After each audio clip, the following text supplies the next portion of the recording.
Viewers, welcome to metro style. வீடியோக்குள்ள போறதுக்கு முன்னாடி மெட்ரா ஸ்டைலை சப்ஸ்கிரைப் பண்ணாதவங்க சப்ஸ்கிரைப் பண்ணிட்டு கொஞ்சம் சப்போர்ட் பண்ணுங்க. வாங்க வீடியோக்குள்ள போகலாம். அப்புறம் ரேவதி வீட்டுக்கு வராங்க. சாமுண்டீஸ்வரிக்கு என்ன பண்றது ஏது பண்றது ஒண்ணுமே புரியல. அதுக்கு ரேவதி உட்கார்ந்து சொல்றாங்க, அம்மா நான் இன்னைக்கு எவ்வளவு சந்தோஷமா இருக்கேன் தெரியுமா, அப்படியே ரெக்க கட்டி பறக்கிற மாதிரி இருக்கு அப்படின்னு சொல்றாங்க. சாமுண்டீஸ்வரி மனசுலயே நினைக்கிறாங்க, இருக்குண்டி இருக்கும், எப்படி இருக்காது, நான் அவங்க ரெண்டு பேரையும் பிரிக்கலாம்னு நினைச்சிட்டு இருந்தா நீங்க ரெண்டு பேரும் சேர்ந்து பேசி சிரிச்சுட்டா இருக்கீங்க அப்படின்னு உள்ளுக்குள்ள ஆதங்கப்பட்டுட்டு இருக்காங்க நம்ம ஈஸ்வரி. கார்த்தி சும்மா இருந்தா கூட ரேவதி சும்மா இருக்க மாட்ட போலயே அப்படின்னு ஈஸ்வரி திங்க் பண்ணிட்டு இருக்காங்க அவங்க மனசுக்கு. ரேவதி ரொம்பவே சந்தோஷமா இருக்காங்க. அப்போ அவங்க குடும்பத்துல உள்ளவங்க எல்லாம் கேக்குறாங்க, என்ன ரேவதி ரொம்ப சந்தோஷமா இருக்க போல, அவங்க சந்தோஷத்துக்கு என்ன காரணம் நாங்களும் தெரிஞ்சுக்கலாமா அப்படின்னு சொல்லி கேட்க. வெளியே போயிருந்தனா அப்ப அந்த ஒரு கடையில ஒருத்தரை பத்தி ரொம்ப பெருமையா பேசிட்டு இருந்தாங்க. யாரை பத்தி இவங்க அப்படி பெருமையா பேசுறாங்க அப்படின்னு ஆச்சரியமா பார்த்தேன். அப்பதான் அவங்க இந்த ஊர் மேல வச்சிருக்கிற பாசம், அன்பு, அப்புறம் அவங்க அம்மா மேல வச்சிருக்கிற பாசம், அதுக்கப்புறம் இந்த ஊருக்கு ஏதாவது பிரச்சனைனா உடனே வந்து அவர் முதல்ல நிக்கிறாருல்ல, அது மட்டும் இல்லாம ஏதாவது பிரச்சனை கூட எல்லாருமே அவரை தேடிதான் போறாங்க. ஏன்னா அவங்க கிட்ட போனா ஒரு நல்ல நியாயம் கிடைக்கும்னு எல்லாருமே நம்புறாங்க. இதை பார்க்க எவ்வளவு பெருமையா இருக்கு தெரியுமா அப்படின்னு நம்ம ரேவதி சொல்றாங்க. ஈஸ்வரி சொல்றாங்க, சரி போதும் ரேவதி, வந்ததுல இருந்து அவரை பத்தியே பேசிட்டு இருக்கே அப்படின்னு சொல்ல அதுக்கு ரேவதி சொல்றாங்க, அம்மா நீங்க சும்மா இருங்கம்மா, உங்களுக்கு எதுவும் தெரியாது, என்னன்னு தெரியல, என் மனசுக்கு ரொம்ப நெருக்கமானவரா இருப்பாரோ அப்படின்னு என் மனசுல தோணிட்டே இருக்கு அப்படின்னு சொல்லி ரேவதி சொல்றாங்க.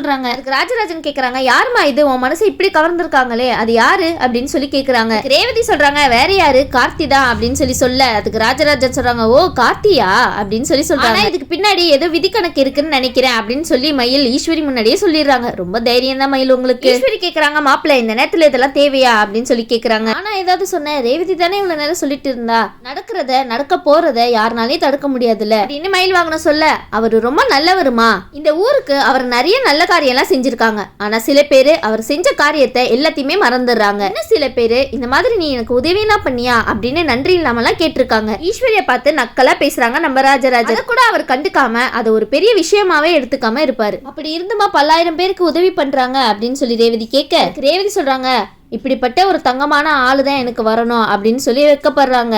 ராக்கே வேற எங்கேயோ போயிட்டு இருக்கே, இதை தானே நாங்களும் எதிர்பார்த்துட்டு இருந்தோம். ராஜராஜன் கேக்குறாங்க, இப்படிதான் எனக்கு வரணும்னா எனக்கு புரியலையே அப்படின்னு சொல்லி கேட்க அதுக்கு ரேவதி சொல்றாங்க, அப்பா போங்கப்பா எனக்கு வெக்கமா வருது அப்படின்னு சொல்றாங்க. மயில்வாகனம் சொல்றாங்க, மாமா நம்ம நினைச்சதெல்லாம் கூடிய சீக்கிரம் நடந்துரும் போலயே அப்படின்னு சொல்லும்போது ஈஸ்வரி நினைக்கிறாங்க, அச்சுச்சோ இப்படியே அவ போயிட்டு இருந்தா ஏதாவது நடந்துரும் போலயே. அதுக்கு ஈஸ்வரி நினைக்கிறாங்க, அச்சுச்சோ இவ என்ன ரேவதி முதல்ல இருந்து மறுபடியும் ஆரம்பிச்சிருவா போலயே அப்படின்னு நினைக்க, இவளை எப்படியாவது தடுத்து நிப்பாட்டணும் அப்படின்னு ஈஸ்வரி ஒரு பக்கம் யோசிச்சுட்டு இருக்காங்க. நல்லா யோசிங்க ஈஸ்வரி, நல்லா யோசிங்க. அதுக்கு ஈஸ்வரி கடவுள் முன்னாடி போய் நின்னுட்டு, கடவுளே எனக்கு ஏதாவது ஒரு வழி காமிங்க, நான் ஒண்ணு நினைக்க ஆப்போசிட்டா ஒண்ணு நடந்துட்டு இருக்கு, ரேவதி சந்தோஷமா இருக்கிறது பிடிக்கல அப்படின்னு வேண்டறதுக்கே ரொம்ப கஷ்டமா இருக்கு, இருந்தும் அவளை நினைச்சு என்ன செய்யறது அப்படின்னு யோசிக்கிறப்பதான் அப்ப ஈஸ்வரிக்கு ஒரு ஞாபகம் வருது, ஓ நம்ம தான் அவளை மறக்கடிக்க ஒரு விஷயம் வச்சிருக்கோம்ல, ஈஸ்வரிக்கு வேற வழியே இல்ல, ரேவதிக்கு இதை கொடுத்துதான் ஆகணும் அப்படின்னு யோசிச்சுட்டு போறாங்க. ஈஸ்வரி வெளியே வராங்க. அப்ப ரேவதி, சுவாதி, ரோகிணி, ராஜராஜன், மயில் எல்லாருமே வந்து இதைய பத்தி பேசிட்டு இருக்காங்க. அதுக்கு ஈஸ்வரி சொல்றாங்க, போதும் இதைய பத்தி பேசிட்டு இருக்கீங்க அப்படின்னு சொல்லி கேட்க, நான் எங்கம்மா பேசுறேன், இங்க பாரு ஈஸ்வரி, நீ என்னமோ ஆசைப்பட்ட,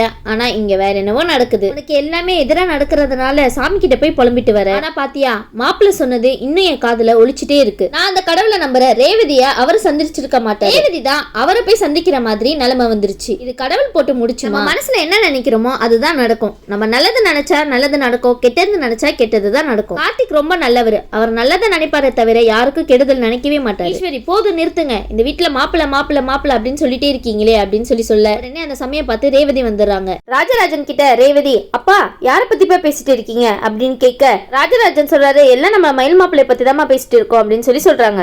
ரேவதி கேக்குறாங்க, என்ன மயில் மாமா நீங்க இந்த வீட்டுல ரொம்ப நல்ல பேர் வாங்கிருக்கீங்க போல அப்படின்னு கேட்க, அதுக்கு மயில் சொல்றாங்க, ஆமாமா நான் இந்த வீட்டுல ரொம்ப நல்ல பேர் வாங்கியிருக்கேன் அப்படின்னு காமெடியா சொல்றாரு. இந்தாமா அப்படின்னு ஈஸ்வரி ரேவதி கிட்ட கொடுக்க வராங்க. ரேவதி ஈஸ்வரி கையை கீழே தட்டி விட்டுறாங்க. நான் ரொம்ப நிம்மதியா இருக்கேன், எனக்கு தெரிஞ்சு இதெல்லாம் பிடிக்கவே இல்லம்மா எனக்கு அப்படின்னு சொல்லி ரேவதி சொல்றாங்க. ஈஸ்வரி சொல்றாங்க, என்ன ஆச்சு ரேவதி உனக்கு, நான் நீ நல்லா இருக்கணும் தானே ஒன்னொன்னுத்தையும் பார்த்து செய்யறேன் அப்படின்னு சொல்லி கேட்க, 2 தடவை கார்த்தியை பார்த்துட்டு வந்தாலே போதும் ரொம்ப சந்தோஷம் ஆயிடுவேன் அப்படின்னு சொல்றாங்க. ஈஸ்வரி நீங்க போட்டு பிளான் எல்லாம் வீணா போச்சு, நீங்க கொண்டு வந்தது ரேவதி கீழே தள்ளி விட்டாலே, கடவுள் கிட்ட எல்லாம் ரொம்ப வேண்டுனாங்களே, இப்ப எல்லாமே போச்சே என்ன பண்றது. ரேவதி சொல்றாங்க, அதை விட்டுட்டு எனக்கு இந்த மாதிரி எல்லாம் குடுக்கற வேலை வச்சுக்காதீங்கம்மா அப்படின்னு சொல்லிட்டாங்க. ரேவதி இப்படி பண்ணிட்டீங்க, ஈஸ்வரி கொடுத்ததை கீழே தள்ளி விட்டுட்டீங்களே, இப்ப அவங்க என்ன பண்ணுவாங்க, ஈஸ்வரியை பார்க்க ரொம்ப பாவமா இருக்கு, என்ன பண்ண போறீங்க ஈஸ்வரி இதுக்கப்புறம். ரேவதி சொல்றாங்க, அம்மா உன்னை எதிர்த்து பேசுறேன்னு நினைக்காத, எனக்கு இப்போ கார்த்தி கூட பேசுறதா ரொம்பவே பிடிச்சிருக்கு அப்படின்னு சொல்றாங்க. என்ன ரேவதி குண்டுக்கு மேல குண்டா போட்டுட்டு இருக்கீங்க, ஈஸ்வரி தாங்க மாட்டாங்க ரேவதி. இதை கேட்டு ராஜராஜன், சரிமா நீ பேசுமா அப்படின்னு சொல்ல அதுக்கு ஈஸ்வரி பயங்கரமா சத்த போடுறாங்க.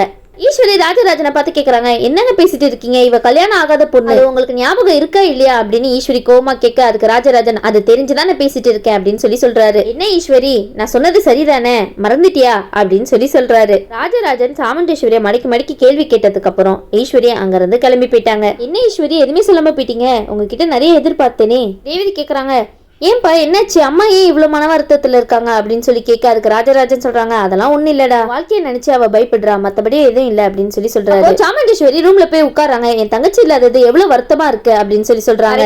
ஈஸ்வரி அவங்க இருந்திருந்தா பயங்கரமா போயிருக்கும்ல, அவ இந்த நேரம் பார்த்து வெளியே வேற போயிருக்காளே, அவ வரதுக்கு ரொம்ப நாள் வேற ஆகும், அதுக்குள்ள இங்க உள்ள சூழ்நிலை எல்லாமே பழைய மாதிரி மாறிடும் போலயே அப்படின்னு நினைச்சு பயப்படுறாங்க நம்ம ஈஸ்வரி. உடனே ஈஸ்வரி தங்கச்சிக்கு கால் பண்றாங்க. சே, போன் எடுக்க மாட்டாளே, எடுத்திருந்தா நல்லா இருந்திருக்கும் அப்படின்னு சொல்லி நினைக்கிறாங்க. டைம்ல தங்கச்சி இருந்திருந்தா என்ன பண்ணி இருப்பா, சரி இப்ப வேற வழி இல்ல, ரேவதிக்கு வரன் பாக்குறதா கரெக்டா இருக்கும்னு நினைக்கிறேன் அப்படின்னு மனசுக்குள்ளேயே நினைச்சிட்டு இருக்காங்க நம்ம ஈஸ்வரி. சீக்கிரமா வரன் பாக்கணும், இப்பவே என் முன்னாடி கார்த்தின்னு பேசிட்டு இருக்கா, இதை பார்த்துட்டு விட்டுட்டு இருந்தா கைமீறி எல்லாமே போயிடும், கண்டிப்பா ரேவதிக்கு கார்த்தியோட ஞாபகம் வந்துடும், அதுக்கு நம்ம விடக்கூடாது. ஈஸ்வரி ஒரு பக்கம் திட்டம் போட்டுட்டு இருக்க, ஒரு பக்கம் அவங்க ஃப்ரெண்டுக்கு கால் பண்ணி பேசுறாங்க. ரேவதி என்ன சொன்னாலும் கேட்க மாட்டா, அவ புடிவாதத்தை பத்தி நம்ம எல்லாருக்குமே தெரியும், இதெல்லாம் வேற பொண்ணு மூலியமா தான் சொல்லணும், இதை விட்டா வேற வழியே இல்ல, கார்த்திக்கு நம்ம இப்ப பொண்ணு பார்க்கணும் அப்படின்னு சொல்லி ஈஸ்வரி திட்டம் போட்டுட்டு இருக்காங்க. அது நம்ம ரேவதிக்கு கண்ணில் படுற மாதிரி தெரிஞ்சிச்சுன்னா நிச்சயமா ரேவதி கார்த்தியை விட்டு ஒதுங்கிடுவா. இப்ப இருக்கிற சந்தோஷம் பல மடங்கு கம்மியாயிடும். நமக்கு வேற வழி தெரியலடா, நீ ரொம்ப நல்லா இருக்கணும்னு தான் நான் நினைக்கிறேன், உனக்காக தான் நான் எல்லாமே பண்ணிட்டு இருக்கேன், உனக்காக தான் நான் எல்லாமே போராடிட்டு இருக்கேன் அப்படின்னு ஒரு பக்கம் நினைச்சிட்டு இருக்காங்க. ஈஸ்வரி, உண்மையாவே நீங்க ரேவதி நல்லா இருக்கணும்னு தான் நினைக்கிறீங்களா, அப்பயே இப்படி எல்லாம் பண்ணிட்டு இருக்கீங்க? ஈஸ்வரி நினைக்கிறாங்க, நீ எப்பயுமே நல்லா இருக்கணும் தாண்டா அம்மா ஆசைப்படுவேன், மத்தபடி ஒண்ணு இல்ல, அவன் உனக்கு வேணாம், அதுதான் என்னுடைய விருப்பம், உன்னோட விருப்பத்துக்கு எதிராக முடிவெடுக்கிறேன்னு நினைக்காத. கஷ்டப்பட்டுட்டே ஈஸ்வரி யோசிச்சுட்டு இருக்காங்க. அப்போ ஈஸ்வரி ரேவதியோட போட்டோவை பார்த்துட்டு இருக்காங்க. நீ எவ்வளவு அழகா சிரிச்சுட்டே இருக்க, நான் செய்யறத பார்த்தா உனக்கு என் மேல கோவம் வரலாம், உனக்கு என் மேல கோவம் வந்தா கூட பரவாயில்ல, ஆனா பழைய மாதிரி கார்த்தி இந்த வீட்டுக்குள்ள வரக்கூடாது, அதுல மட்டும் நான் தெளிவா இருக்கேன், அதுக்காக நான் என்ன வேணாலும் செய்வேன் அப்படின்னு சொல்லி ஈஸ்வரி நினைக்கிறாங்க. வாங்க சொல்றாங்க, இங்க நடக்கிற இந்த விஷயத்தெல்லாம் நம்ம கார்த்தி கிட்ட சொல்லணுமா இல்லையா, சொல்லுங்க மாமனாரே, நான் சொன்னாதான் அத்தை கோவப்படுறாங்களே, நீங்க போய் பேசுங்க அப்படின்னு சொல்லிட்டு அவங்க அங்க இருந்து வந்துடுறாங்க. ராஜராஜன் நினைக்கிறாங்க, மாப்பிள்ளைய பார்த்து நேர்ல போய் பேசிடலாம் அப்படின்னு சொல்லி நினைக்கிறாங்க. அப்போதான் கரெக்டா இருக்கும் அப்படின்னு சொல்லிட்டு வெளியே போறாங்க. ஈஸ்வரி நினைக்கிறாங்க, எல்லாரும் வெளியே போயிட்டாங்க, இதுதான் சரியான சந்தர்ப்பம், பேசுறதை யாரும் கேட்க கூடாது அப்படின்னு யோசிச்சுட்டு இருக்காங்க. கார்த்தி வந்து கேக்குறாங்க, என்ன மாமா திடீர்னு என்ன சந்திக்கணும்னு சொல்லிருக்கீங்களே அப்படின்னு சொல்லி சொல்ல, அதுக்கு ராஜராஜன், ஆமாப்பா ஒரு நல்ல விஷயம் நடந்திருக்கு அப்படின்னு சொல்லி சொல்றாரு. நான் இவ்வளவு கூடிய சீக்கிரம் நடக்கணும் எதிர்பார்க்கல, நீங்களா என்னென்னவோ சொன்னீங்க, ஆனா இப்ப அந்த விஷயம் கூடிய சீக்கிரம் உண்மையாக போகுது. கார்த்தி சொல்றாங்க, என்ன சொல்றீங்க மாமா, எனக்கு ஒண்ணுமே புரியலையே அப்படின்னு சொல்லி சொல்ல, ரேவதி வீட்டுக்கு வந்ததுல இருந்தே உங்க புராணம் தான், கார்த்தி இப்படி பண்ணாங்க, கார்த்தி அப்படி பண்ணாங்க, கார்த்தி மாதிரி தான் இருக்கணும், கார்த்தி எப்படி சிரிச்சாரு, கார்த்தி எப்படி தலை சீவினாரு, கார்த்தி எப்படி இருந்தாரு, கார்த்தி கார்த்தி கார்த்தி அப்படின்னு ரேவதி 1000 தடவை சொல்லிட்டு, வீட்டுக்கு வந்ததுல இருந்து உங்க பேச்சு மட்டும்தான் மாப்பிள்ள, இப்படியே இருந்தா ரேவதி பழையபடி மாறிடுவான் தான் நான் நம்புறேன். கார்த்தி, சரி மாமா மறுபடியும் முதல்ல இருந்து காதல் கதையா ஆரம்பிச்சிட வேண்டியதா, ஒரு பிரச்சனையும் இல்லைன்னு பேசிட்டு இருக்காங்க. நிச்சயமா அவன் என்னை விட்டு பிரிஞ்சிருக்கவே முடியாது, எனக்கு அதுல ரொம்பவே நம்பிக்கை இருக்கு அப்படின்னு சொல்லி கார்த்திக் சொல்ல, அதுக்கு ராஜராஜன் சொல்றாங்க, ஆமா மாப்பிள்ள எனக்கு அந்த நம்பிக்கை இருக்கு அப்படின்னு சொல்லி சொல்றாரு. இப்ப நான் அதை மனசார நம்புறேன், நிச்சயமா அத்தை ஏதாவது சதி பண்ண வாய்ப்பு இருக்கு, உஷாரா இருக்கணும், சரி மாப்பிள்ள பாத்துக்கலாம் அப்படின்னு சொல்லி 2 பேரும் பேசிட்டு இருக்காங்க. சொல்ல போனா ரொம்ப சுவாரஸ்யமாவே போயிட்டு இருக்கு. இந்த வீடியோ உங்களுக்கு பிடிச்சிருந்துச்சுன்னா மெட்ரா ஸ்டைல லைக் பண்ணுங்க, ஷேர் பண்ணுங்க, மறக்காம சப்ஸ்கிரைப் பண்ணிடுங்க. தேங்க்யூ.